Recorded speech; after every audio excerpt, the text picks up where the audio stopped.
you here? Is Gabriel here? I know you were going to be here. Anyway, maybe you're upstairs. But IACT is a small but mighty nonprofit that is dedicated to serving people who are affected by mass atrocities. It's an anti-genocide group that Inside LA has been working with for years now.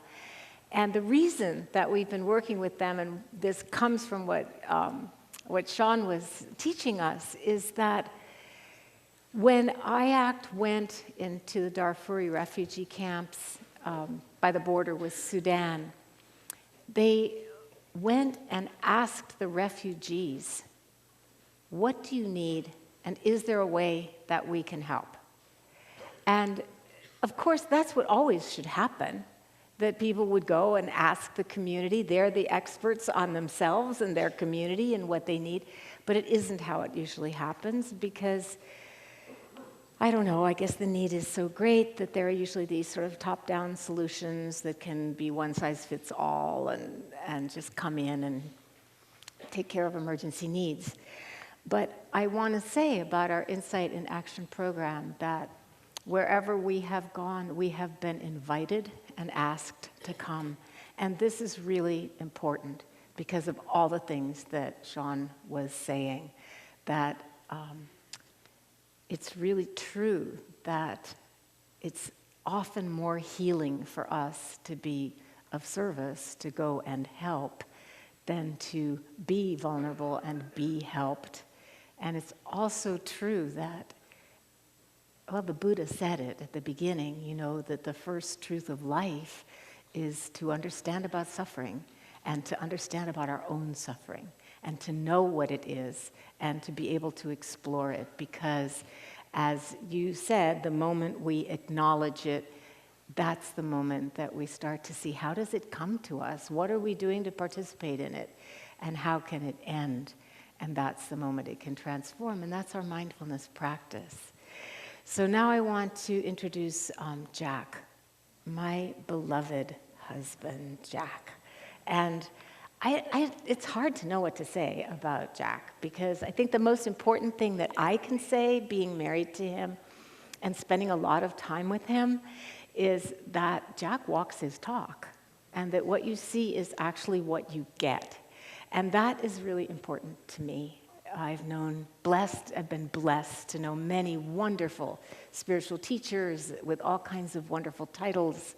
And not all of these extremely accomplished beings are actually able to accomplish that, to really just live the things that they teach and to not ask other people to do anything they would not do themselves. And so one of the things that I most love and treasure about Jack is that congruence, that integration of what he's teaching with who he is. And that feels like the most important thing. So, yeah.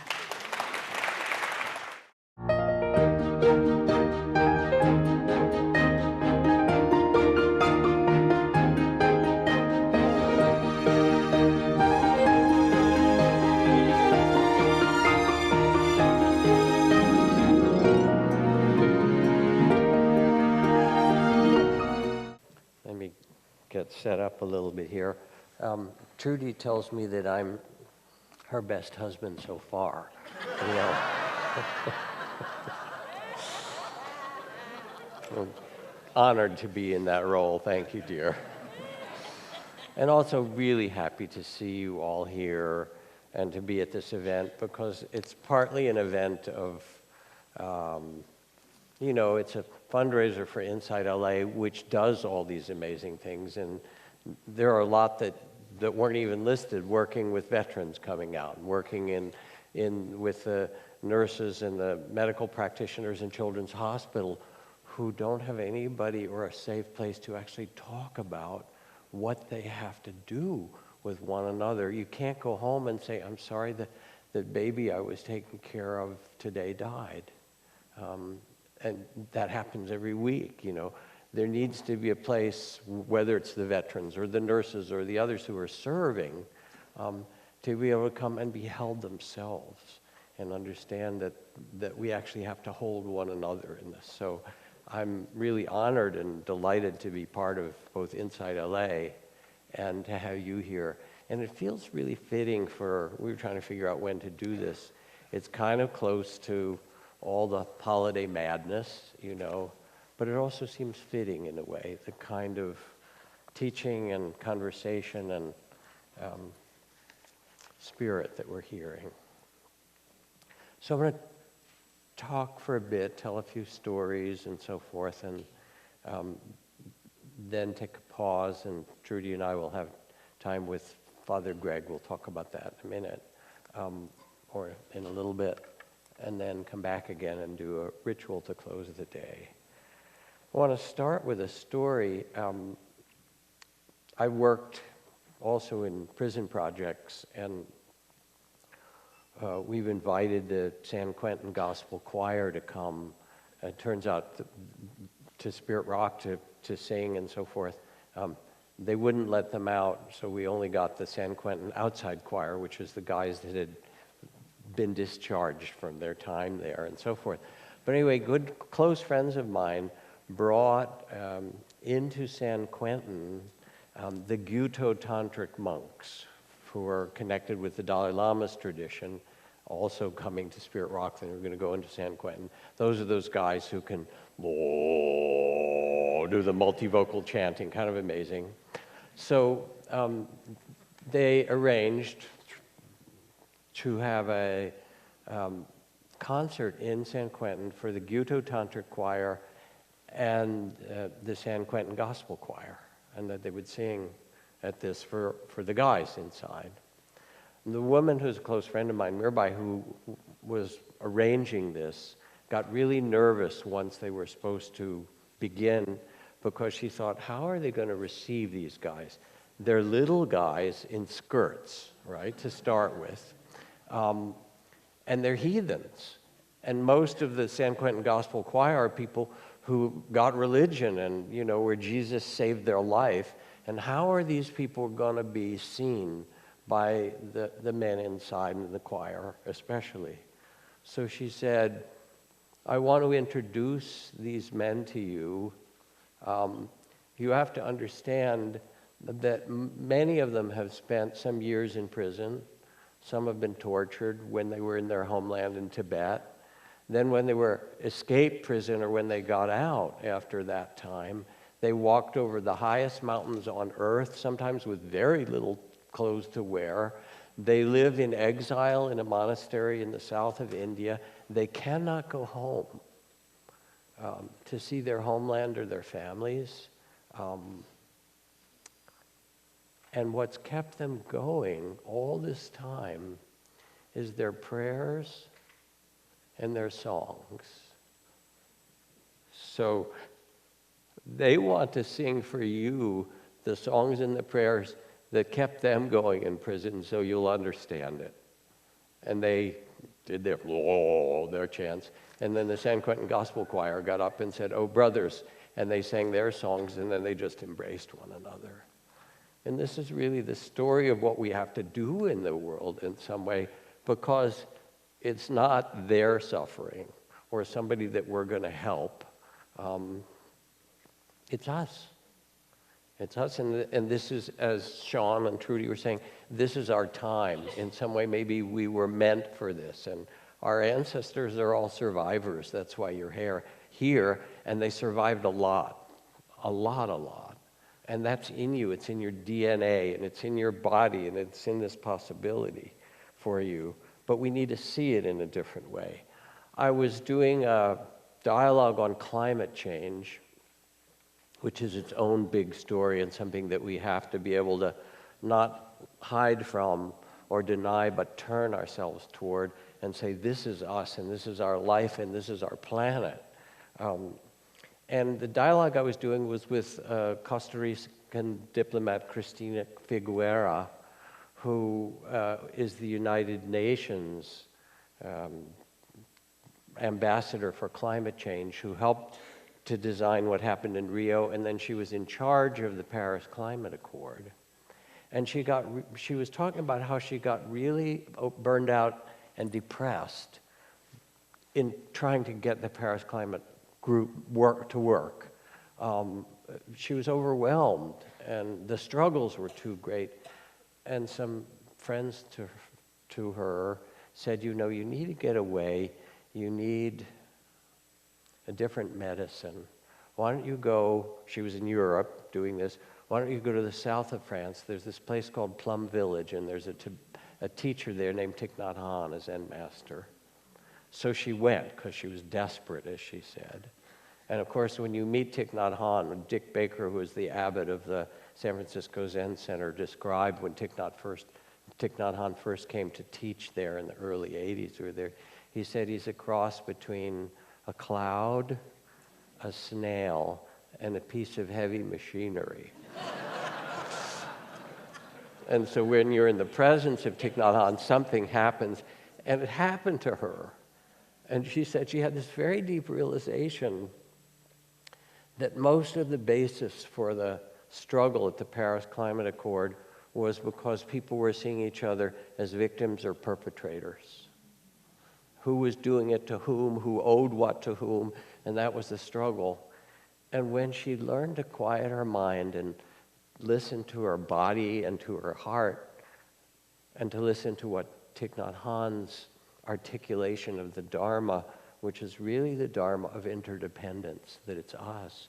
She said, I realized that the only way we can do this is as if we're family. And she went back with an entirely different consciousness and somehow wrangled 182 countries to sign the Paris Climate Accord.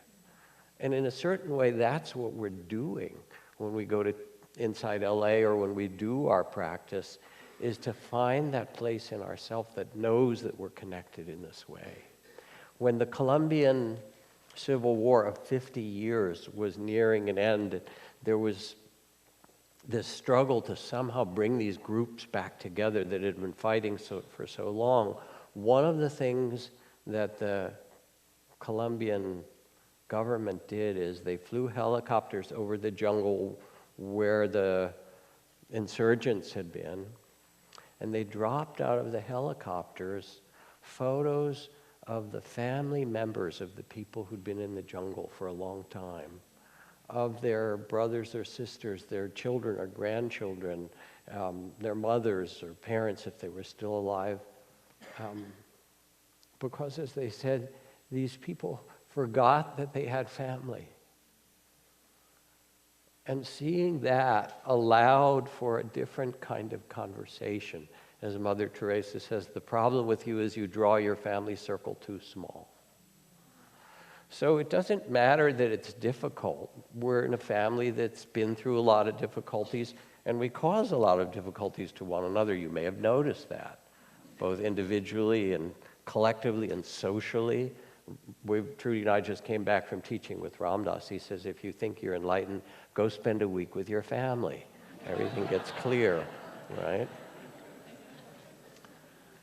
But of course, it's our global family, and it's really obvious that no amount of outer development is going to save us. You know, no amount of computer technology and internet and nanotechnology and biotechnology and space technology, all the things that let me have in my smartphone in my pocket the great library of Alexandria and 15 million cat videos and whatever, that's not going to stop continuing warfare. It's not going to stop racism. It's not going to stop economic injustice. It's not going to stop tribalism, because those all are rooted in the human heart, in our hearts. So we are what the chairman of the Joint Chiefs of Staff said, we are a nation of nuclear giants and ethical infants. And what's called upon us in this time is to match the remarkable outer development with the inner development of the heart. And there's nothing else that's really going to save us in the world. And that calls on you to do things that are difficult.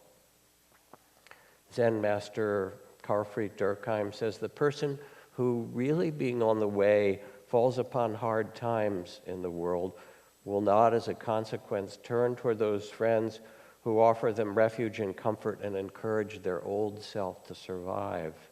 Rather, they will seek out those who will faithfully and inexorably help them to risk themselves so that they may endure the difficulty and pass courageously through it. Only to the extent that a person exposes themselves over and over again to loss and annihilation can that which is indestructible be found within them. In this daring lies dignity and the true spirit of awakening. So it's tough. And the things in your life, the trauma that was talked about just now, which is a cultural trauma and a collective trauma. I know it when I was doing peace work in Palestine and Israel. They're all traumatized. And it's being reenacted until the trauma is faced and healed. The other is blamed. And James Baldwin puts it this way, and he really speaks to something so deep in our practice. He says, I imagine one of the reasons people cling to their hate and ignorance so stubbornly is because they sense that once hate is gone, they'll be forced to deal with their own pain. And if we can't deal with our own trauma and our own insecurity, then we project it on others. It's the immigrants, it's the Mexicans, it's the brown people, the black people, the yellow people, it's the gays, it's whoever's the enemy du jour. It was a communist when I was a kid, right? They're coming back around. They'll be an enemy against you. But as a culture, if we're in denial about our vulnerability, and we are vulnerable to one another, as the poet Rilke says, ultimately it's upon your vulnerability that you depend. We're vulnerable to each other every time we drive, that someone stops at the red light and lets us go through the green. We're vulnerable to our family. We don't need to go much further than that. You understand. We're vulnerable to how our culture, structures itself. So some people are cared for and some are, swept away or shot at. We're vulnerable to one another. And when we recognize this in ourselves, then we say, and it's what Sean was teaching, what Trudy was talking about, we're in this together. And to be able to meditate, to quiet the mind and tend the heart and cultivate some degree of presence, of compassion for ourselves and others, maybe this is the whole game. It's not about self-improvement. You've tried that. We know how that works, right? Therapy, yoga, jogging, meditation, coaching, diets, okay. You're a little better, maybe, if you're lucky, right? It's not about perfecting yourself. It's about perfecting your love. That's really all that liberates. It's all that liberates the heart. And then, there's so many more things that I want to say. Couple little stories and something to say. Sanjay Gupta, the CNN public doctor, went to meditate with the Dalai Lama and got to Dharamsala, and they made this whole arrangement, and they'd met before. So he went in at 4 in the morning, or 4:30, and the Dalai Lama gets up early meditating, and there was a seat next to him for Dr. Gupta to come in. So Sanjay Gupta comes in and takes his seat and starts to meditate, and Dalai Lama's quiet and meditating. This is a little intimidating, right? But there he is. Okay, I get to meditate with the Dalai Lama. And after about half an hour, Dalai Lama turns his head and he says, "Any questions?" And Sanjay looks back and says, "This is hard." Dalai Lama replies, "Me too." And that is really something important to take in. Now, why would it be hard for the Dalai Lama to meditate? The guy knows how to find his breath. He's been doing compassion practice for 50,000 lifetimes. But he also holds the tragedy of Tibet and the people of Tibet, that he can't go home, that their culture is being destroyed. He also holds the fact that the people of Sudan or Syria or, wherever it was, come to him and say, you're a world leader, help us. Help us with the problems of our conflict and racism and all the things that are going on. He carries all that because he's open and human. And when he sits, it's not just that he's sitting, I'm the Dalai Lama. He said, I'm us. And you are too. You sit with us. So then the last piece to say for right now is, does this mean you should weep and rage? Yes. Sean was saying that she's going to have a workshop next week where you can do all that and get it out. It's fine. No, you actually need to honor your tears. There are two kinds of tears. There's the personal tears that if you haven't wept, that carry the trauma of your life, you will be harming yourself and others because it's all bottled up. But there's a second kind of tears called the tears of the way, the Dharma tears. And these are because your heart becomes tender and you carry the world in your heart. But it's not the end of the story. That's the first noble truth. There's suffering, there's its causes. The end of the story is that there is a freedom of the heart that's possible for you. And I watched my mentor and teacher Mahagosananda, the Gandhi of Cambodia, walk through the killing fields, leading people back to their villages, singing, hatred never ends by hatred, but by love alone is healed. This is the ancient and eternal law. And I remember with my daughter, Caroline, she and I have gone to a lot of different actions and demonstrations together. And I remember the first time she was with me when I got arrested, and she was like 9 years old or so, and they were putting those little handcuffs on you the way they do. And she started to weep, and she said, Daddy, they're arresting you. I said, this is cool, kid. This is great. And I started to kind of do a little dance with my hands together, We were together. She's now a human rights immigration lawyer.